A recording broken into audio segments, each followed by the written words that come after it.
Train रे यात्रा करुछन्ति कि किंबा ट्रेन रे कोनोसी दूरस्थान को यात्रा पई योजना करुछन्ति कि ताहले यात्रा पूर्व रेलवे नुआ नियम उपर निश्चित भाव में ध्यान दिंतु नचेत आपण असुविधार पड़ पारते।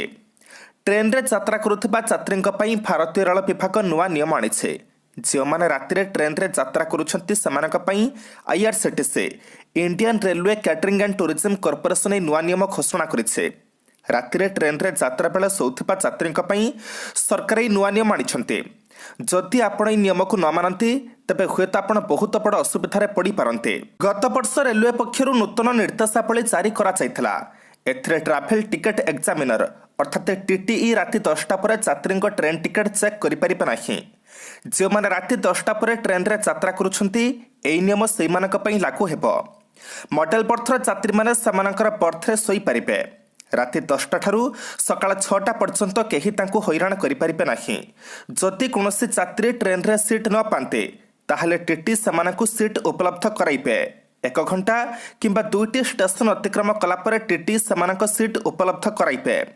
वर्तमान एसबु नियम जारी रहिथिबा बेले सरकार एथिरे आउ एक नुआ नियम सामिल करिसन्ते। कोनोसी यात्री आपणक सीट कंपार्टमेंट किंबा कोच रे बसी मोबाइल फोन रे उच्च स्वर रे कथा होई परिबेनी। एपरिक उच्च शब्द गीत मध्य शुणी पारिबे नाही। अन्य यात्री विशेषकर वरिष्ठ नागरिक यात्रा को दृष्टि रखी एही नुआ नियम लागू करा जायछे।